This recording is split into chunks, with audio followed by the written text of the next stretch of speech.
Hi guys, welcome back. We shall now be talking about renal tubular acidosis, which is of three varieties 1, 2, and 4. Out of the three varieties, it is RTA4 that is most common clinically and is mainly associated with diabetic nephropathy.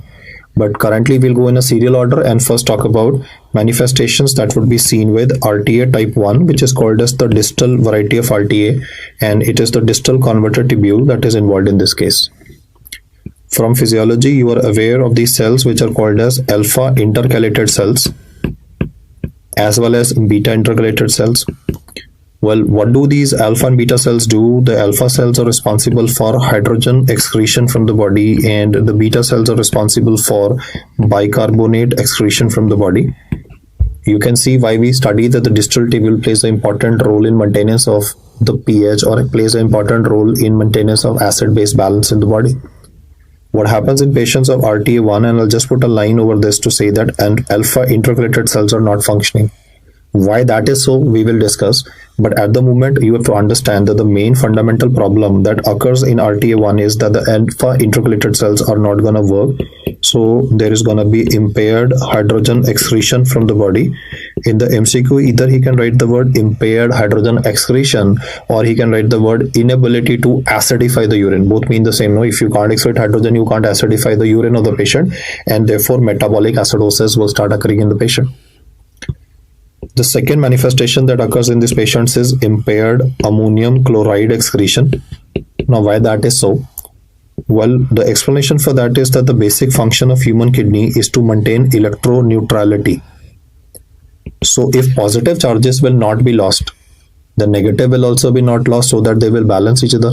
I repeat once again, the positive charges are not getting lost, so the negative will also not get lost, so that positive and negative, they keep on maintaining a normal neutral charge.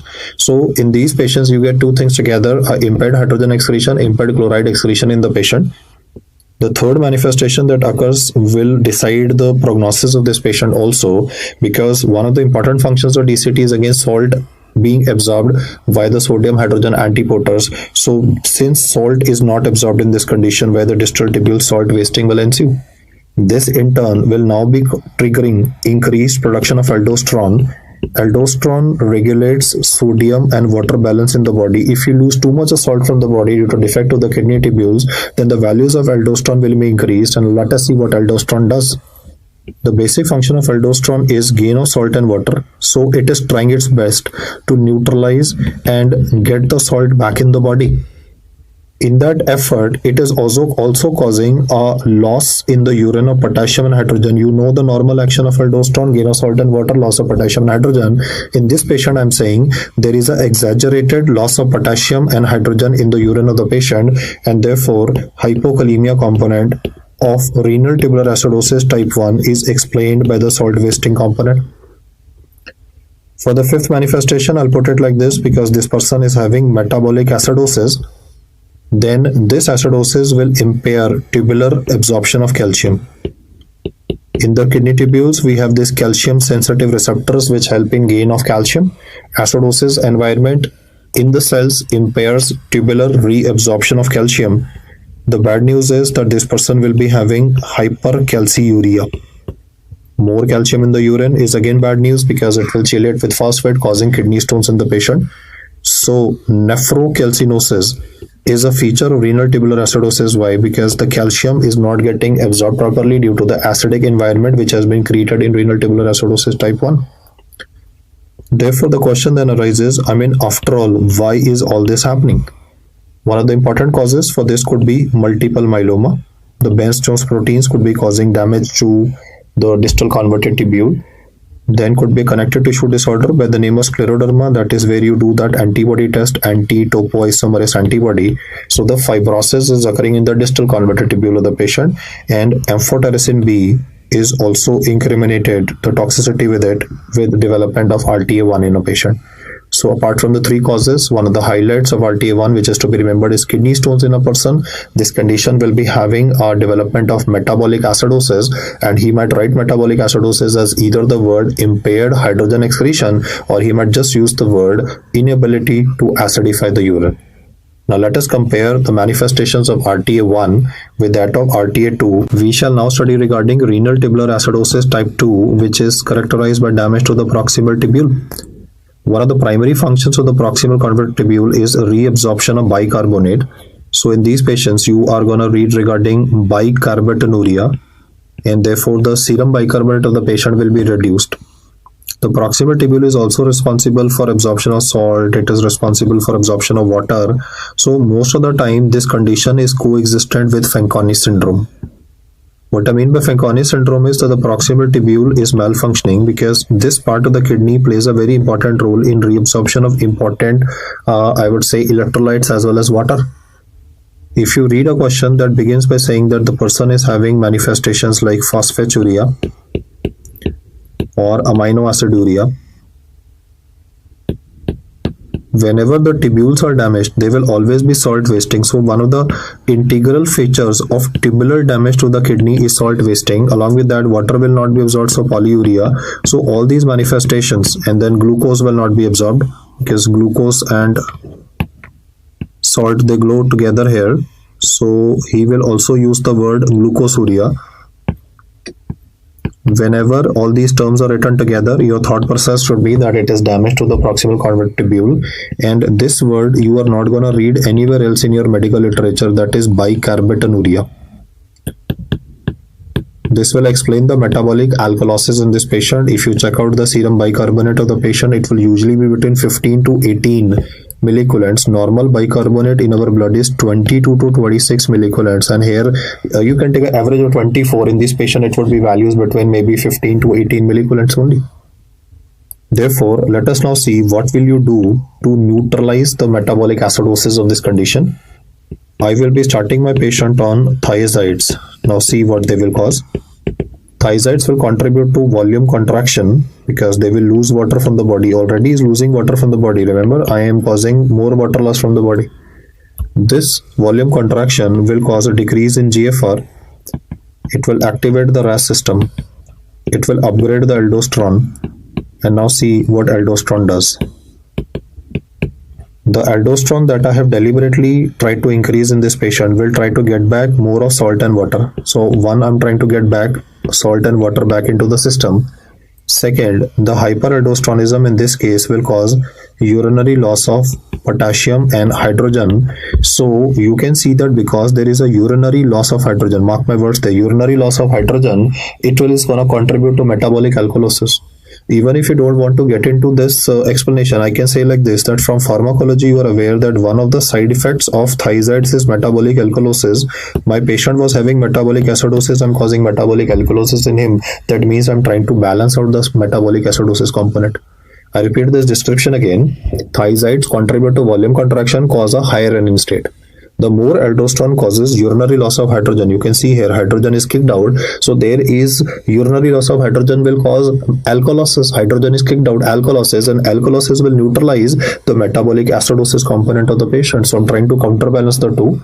Apart from this, for management of this condition, I shall also be using the supplements that is in the form of soda bicarbonate, which can be given orally to this patient, and if required, if the pH is too low, we can give it intravenous replacement also. Why do you have renal tubular acidosis type 2? Then one of the causes is common between RTA1 and RTA2, that is multiple myeloma. Then another cause to be remembered is Wilson disease, where the copper which is present in the tubules is in excess, because you see Wilson is a disease of copper toxicity. So in the blood it is elevated, so in the urine it will also be significantly elevated, and then expiry date tetracycline can contribute to similar kind of manifestations. So nephrotoxicity with drugs, Wilson disease, and multiple myeloma are causes for development of this. From this discussion, you can also remember the fact that soda bicarbonate that is had oral can also be used for management of renal tubular acidosis type 1. So soda bicarbonate oral replacement is universal in all the varieties of renal tubular acidosis. It is just the fact that in RTA2, I am trying to play around with nature. He is having metabolic acidosis created in the disease. I said, okay, I will counterbalance it by causing metabolic alkalosis, which is a side effect of thiazides. It will not cure the disease. I'm not saying that this is drug of choice. It is just that we can reduce the disability of the patient, or we are trying to rather mitigate the effect of the disease in the patient. Let us now compare this with the most common variety of renal tubular acidosis that we see in clinical practice, that is renal tubular acidosis type 4. This is usually associated with diabetic nephropathy. That's one of the important points to be remembered. Diabetes mellitus or diabetic nephropathy is associated. Other causes are relatively less commonly asked, but still you should know it, like AIDS, HIV nephropathy, chronic tubular interstitial disorder, CTID, or hypertensive nephrosclerosis are some of the disorders responsible for renal tubular acidosis type 4. The problem in this patient is that aldosterone is not able to function. Either aldosterone is not there or is not able to function explains RTA4. So let's look at the function of aldosterone once again so that we can get a better insight into this topic. Salt and water comes in, potassium and hydrogen is excreted. The problem in this patient is, I'm just putting a cross here to say that because there is a resistance to the effect of aldosterone, salt will not be absorbed. So that is a universal feature of any tubular damage, that salt wasting can occur, polyuria can occur in a patient. But over and above this, a very surprising thing will manifest in these patients, which would be a development of hyperkalemia. Hypokalemia is a feature of RTA1. Hypokalemia may be seen even with RTA2, but hyperkalemia is one of the main features that is seen with RTA4. Along with this, there will also be inability to excrete hydrogen. Therefore, there will be a metabolic acidosis explained in the patient. The main feature why RTA4 is asked is the hyperkalemia component. And because of association with diabetes mellitus, I can say the fact that in diabetic nephropathy, when you give ACE inhibitors to reduce the progression, one of the side effects of ACE inhibitors is hyperkalemia, and RTA4 also causes hyperkalemia. So if you're not observant, you continue giving ACE inhibitor to a chap with diabetic nephropathy, his potassium might keep on increasing, not because ACE inhibitors are causing that tremendous rise, they cause a limited rise, but RTA4 is a separate disease process in the same patient. It will spike the potassium and can stop the heart. So the importance for you as a doctor is to keep a watch on the potassium, and if required, give agents that cause loss of potassium from the body, like sodium polystyrene sulfonate or patiromer can be used in these patients to neutralize the impact of potassium in the body of these patients. The main reason why this disease occurs is either due to aldosterone deficiency or is due to aldosterone resistance. The receptor epithelial sodium channel is not responding to aldosterone because of the damage which has been induced in this area. So, well, what will you do for this particular case for management purposes? Fludrocortisone, in case it is aldosterone deficiency, will help in improvement of the patient because I said hormonal deficiency. Dietary potassium restriction in these patients, so diet like banana or coconut juice etc. are not recommended because they're rich in potassium for these patients. I will also give furosemide to these patients, though there's a disadvantage of this. There's already loss of water from the body, but I can use furosemide for shorter duration to stabilize the potassium values in the patient. And because there is a metabolic acidosis component present in the patient, so soda bicarbonate supplementation is uniform for management of all the varieties of renal tubular acidosis. So let us quickly compare the three varieties of renal tubular acidosis that we have studied today, that is RTA1, 2 and 4. For RTA1, the main problem is with respect to the alpha intercalated cells, due to which there will be a defective hydrogen excretion from the body. This hydrogen excretion, which is defective, in turn will affect calcium reabsorption due to the malfunction of the CAS or the calcium sensitive receptors. So the highlight of RTA1 which is asked in questions is nephrocalcinosis. The potassium values in these patients are lesser, that is secondary to the hyperaldosteronism component that would come up. In RTA2, it is damage to the proximal converter tubule. The highlight of the disease will be this word bicarbotonuria, or he might specifically mention the serum bicarbonate values of the patient. Normal is 22 to 26, here it would be like 15, 18, whatever, it would be lesser than 22. A hint in the question, if you're not able to pick up by the bicarbonate values, will be amino aciduria, glucosuria written in a question, because these are not written routinely. They signify that there is a Fanconi syndrome component which is coexisting in this patient. When it comes to renal tubular acidosis type 4, then the reason for this is either a deficiency of aldosterone or it is a problem with respect to the receptor for aldosterone. The resistance is very much there, and this resistance to aldosterone is due to either diabetic nephropathy or due to HIV nephropathy, or it could be chronic tubular interstitial disorders. One of the highlights of this disease is hyperkalemia. Potassium values are always low in RTA1. They may be low, the word is may be low in RTA2, but they will always be elevated in RTA4 due to aldosterone resistance in the patient. There will be metabolic acidosis, which can be written in the MCQ as inability to acidify the urine. These are the comparisons that I want you to remember for this topic of renal tubular acidosis. Now another important point for this topic. All of these varieties of renal tubular acidosis will always be having a normal anion gap metabolic acidosis. The reason for that is that anion gap is a difference of positive charges and negative charges in the body, and in all these diseases, positive and negative charges are equally lost. Therefore, there will always be normal anion gap metabolic acidosis. High anion gap metabolic acidosis can be seen like in diabetic ketoacidosis. The mnemonic for high anion gap metabolic acidosis I'll just mention before you. But these are the causes of and MCQ wise important causes of normal anion gap metabolic acidosis. How to remember high anion gap? The short form is HAGMA, high anion gap metabolic acidosis. The causes can be remembered by mnemonic, which is by the name of CULT, K-U-L-T, where K would stand for ketoacidosis, which could be diabetic ketoacidosis, starvation, or alcoholic ketoacidosis. U would stand for uremia. This could be due to acute kidney injury, chronic kidney injury. Lactic acidosis due to drugs, lactic acidosis due to shock, carbon monoxide poisoning. And T would be toxins like methyl alcohol poisoning or ethylene glycol poisoning in a patient. So most of the time the question that will come will be an all except question, like 3 choices will be from high anion gap metabolic acidosis and 1 choice will be of renal tubular acidosis, any varieties. That would be the question saying all are causes of HAGMA except, and the answer would be given as renal tubular acidosis that I explained. What you will notice nowadays is that instead of asking about the anion gap in the blood, he's also started asking about urinary anion gap for the patient.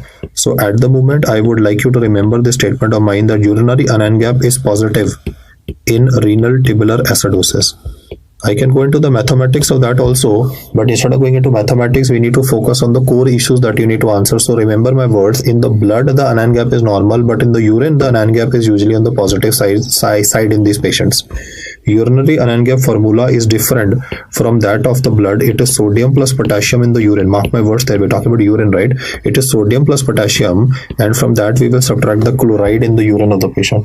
So in these patients, most of the time, the urinary chloride is lesser, because the positive charges are accumulating. The urinary chloride is lesser in all of these causes, and because urinary chloride is lesser, if you have paid attention, in the starting I was saying that if hydrogen will not be excreted, even chloride will not be excreted. So in all of these patients, chloride is not excreted from the body.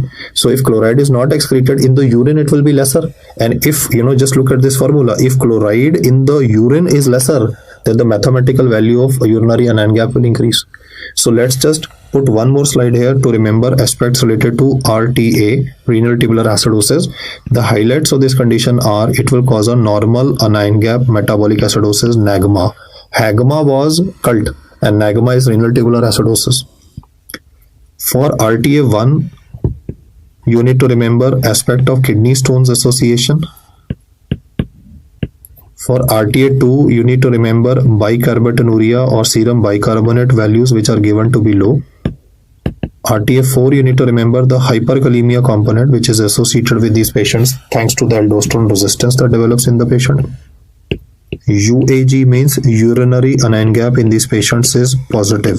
So blood anion gap is normal and urinary anion gap is positive in the patient. That's all mathematical, no? So you just need to get a hang of these terminologies that I mentioned here. In all of these patients, for management support, soda bicarbonate will be given. We obviously need to give supplements, like if potassium is less, potassium supplements can be given. but soda bicarbonate oral supplementation would be used in all varieties of renal tubular acidosis in a patient. Then we also use therapeutic examples, like I said, that in RTA2 we might use thiazides in the patient, or in RTA4 we might give fludrocortisone for the patient. Fludrocortisone is used in RTA4. Why? Because it could be due to aldosterone deficiency, and furosemide is used in RTA4, whereas thiazide was explained for RTA2. So do remember these minor aspects that I mentioned here, and if you can just practice these details that I have mentioned for renal tubular acidosis, you will be in a better position to handle questions related to the kidney. Because if whenever they will ask you kidney, you see nephrotic, nephritic, you know from pathology, no big deal. When it comes to the internal medicine component, it is mainly this detail that is worth remembering here. So I would rate renal tubular acidosis as a topic from the kidney perspective. I mean, if you know RTA, then you definitely know the kidney topic from the medicine perspective. That is my take on this, because otherwise polycystic kidney and nephrotic, nephritic, you've been studying that from third year, and you are able to solve questions on those topics even without, even if you don't go through the medicine questions. I would put it very frankly here.